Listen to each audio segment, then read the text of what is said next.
Everyone's so good at what they do. I don't get how anyone's willing to hear themselves speak for that long and then post it to people.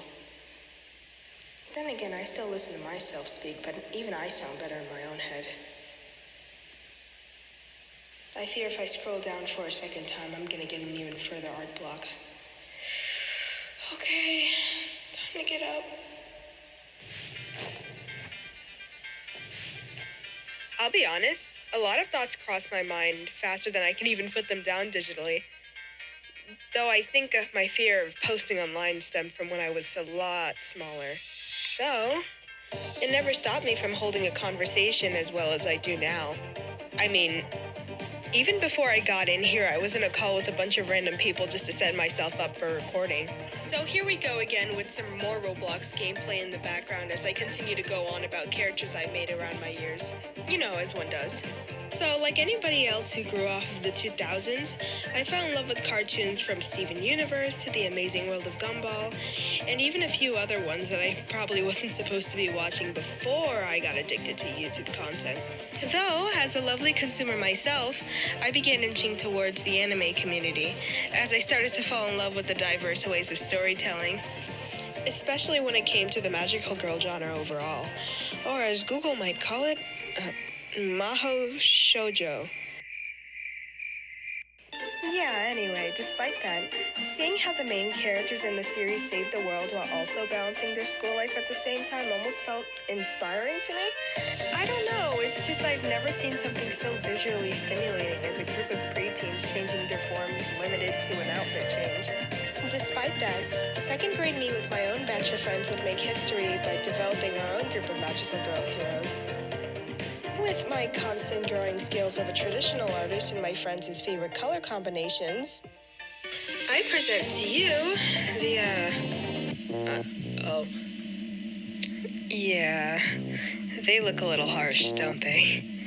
I mean, I can't really say the names of my friends at the time, but they were a tight-knit group, and even if the art looks bad now, I say I definitely improved over, drawing countless times. Yeah. Though, as we had to split up during elementary school, I began to make work of my main girlie over here. Meet Shimmerheart. Formerly known as Glitterheart, but due to the current comic I'm making, I sadly have to refrain from using any clear similarities between the Glitter Force series and more. Looking at the encrusted, untouched Google slide I have about her now, it's already telling of how mixed I have her story set out to be. So I might make a follow-up video on her. So as my art got better, I simply put Shimmerheart on the face front to every type of art style I put myself through. Since I've never really seen colored girls in cartoons, I went out of my way to make one of my own. Now, I assure you, my head was certainly not in the right place with the type of YouTube content that I grew up on. So, with the knowledge of it all, I made Shimmerheart into the broad opposite of the kind-hearted, frantic yet goofy protagonist that blew up mainstream. To put it lightly, she was an abundance, a sadistic maniac who fought off villains recklessly with a great sword in hand, leaving blood in her track wherever she went. Her motives as to why she was like this isn't really described in depth, though to make sense out of little me's noggin, it was likely that the need to get blood on her hands came from feeling indifferent compared to heroes before her. So to show how capable she was of doing more than just sparing villains, she leaned better on the choice of killing them off rather than letting them become powerful under the surface. Though, of course, this was me I'm talking about. She wasn't just some Mary Sue who I conjured up from hell. No. Shimmerheart's flaws would be her low temperament and quickness to act out before actually coming up with a plan. Despite this, she always put the interest of her friends first outside of battle, and was a sister who stayed loyal to the very group that stuck by her side. I mean, telling by how long I went on about the main subject here, it's interesting to think about what her friends were like, right? As much as I want to talk about them, as cool as they were, I wouldn't want to bastardize the people involved, as I only have contact with one person from my elementary group, and I'd like to keep her life as private as I possibly can. So instead, here's a brief description of what they were all like separately. Though as all people do, we grow up from our imaginary personas and almost completely forget about them. Or at least some people do. So, flashback into my start of middle school, and I still hadn't let go of the departure from my friends. And how did I cope with this new reality, you ask? Well, I killed them.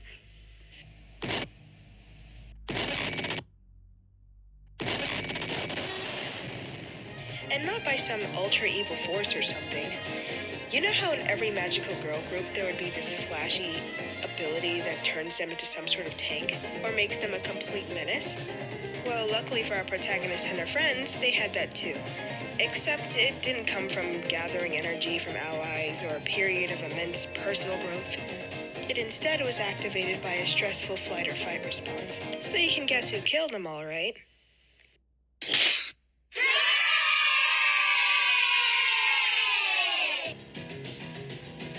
So what happened to the power of friendship and sisterhood and whatnot?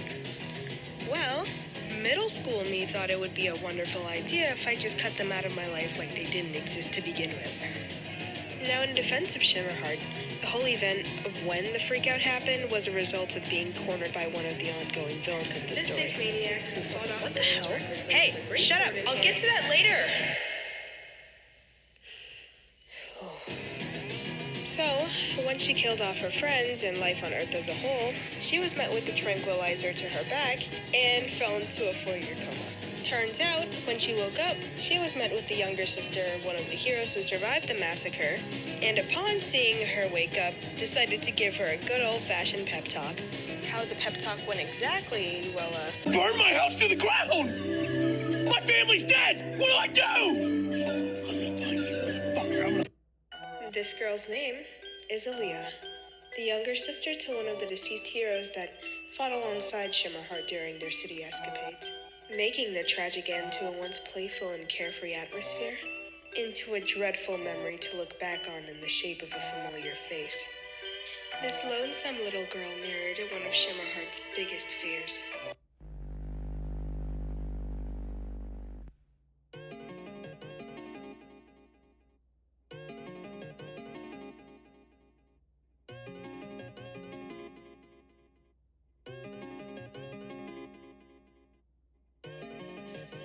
Their saving grace from a full-fledged argument came up during Aaliyah's meltdown, where her screaming was shortly interrupted by the wreckage in the waiting room of the hospital they resided in at the time.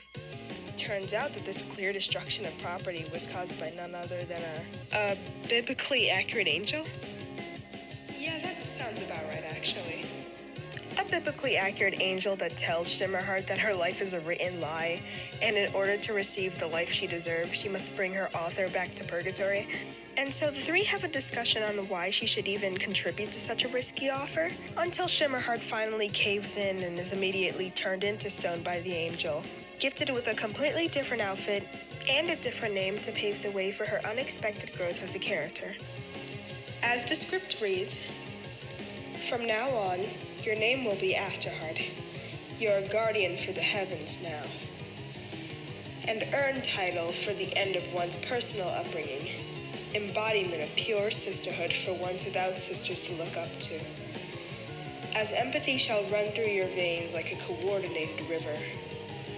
And your efforts will not be overlooked." Now, I know that may be a lot to take in, but ever since I pranked myself into wasting my time in school for 12 years, whenever my English classes brought up the man versus God conflict, I'd have my attention set on it like no other. Films like Hercules, Percy Jackson, or the Record of Ragnarok series holds a reasonably flawed lens towards these beings that are meant to be more powerful than you, either making these gods out to be power-hungry monsters who need to be put to a stop, or a god that just needed to be reasoned with in the end to save the rest of humanity. Regardless, when you get enough exposure to these Greek folktales, I'm sure you would also blindly fall in love with celestial clothing as much as I did. Like when making Afterheart, I wanted to give the impression to readers of her being a guardian angel from first glance. The washed-up pink meant to give the impression of her maturing, but also someone who's lost their love for that hot pink dazzle from the late 2000s. Now, to set some transparency here, the idea of making Afterheart was easily brought up by using Gotcha Club when I was first starting. Since then, I've made countless changes to separate her from just being a sequel character. So like clips where I have her in these types of skirts, I later changed them into these side ruffled layers that I thought fit her a lot more as I continued drawing her in them. Other details where I would constantly switch up from adding these spare fishnets under her already sheer and sometimes silk fabric here on her shoulders is also something that I dropped around this time. And soon made an emphasis to keep her jewelry gold whenever I drew her. Though on the topic of design, you see this little chest plate right here? Yeah, not exactly my proudest moment when making her. Other than simply making the armor slightly resemble a heart at the bottom, it was clear that I was running out of ideas. So with the help of Pinterest and a few Google searches, I managed to find something that would sort of fit her, but I have yet to put her in the chest plate that I thought was more suited for her. Okay, I think that should be enough about her clothes. Get with the rest of the story. Oh shoot, you're right. And so, after the angel leaves, Ali and Afterheart are left to rekindle their relationship for the greater good. They do this by taking a long walk down the hospital hallway, talking amongst themselves about the better days together. This interaction would soon come to a stop when the two find an unlabeled nostalgic game in a surprisingly kept room. Assuming it was left by the previous patient, the two bring it to a game console that they had access to. Unbeknownst to them, this game would soon lead Afterheart into getting transported into a game with a completely different but similar identity. And I think that should be it. Wait, what do you mean that's it? As in, that's all I have now, really. I mean, I still have yet to complete everything else, and I have characters set up, I have scripts of how they are to each other set up, but none of them are really connected. You've been working on this video for over a month, just so you could end it off with some unorganized note? You have to be one of the most incompetent, laziest, impulsive body I had to stay in, and what am I now? The left side of your brain or something?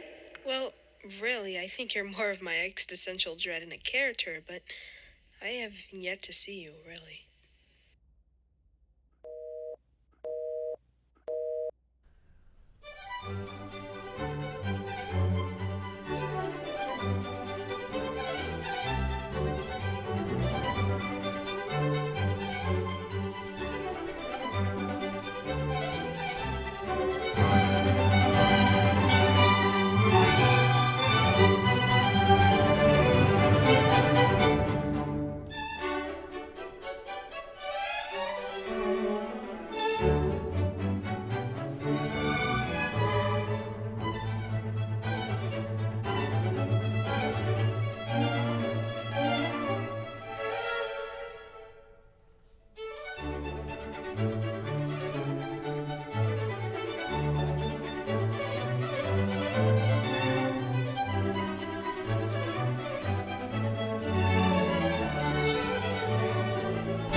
Okay, on an almost lasting note, I was going through my book and I found this, this pear comic that I made apparently, and it's just slide 1, fruit bowl, don't take fruits. Slide 2, they get the fruit when they're not supposed to. He takes a bite of the fruit and he turns into a pear.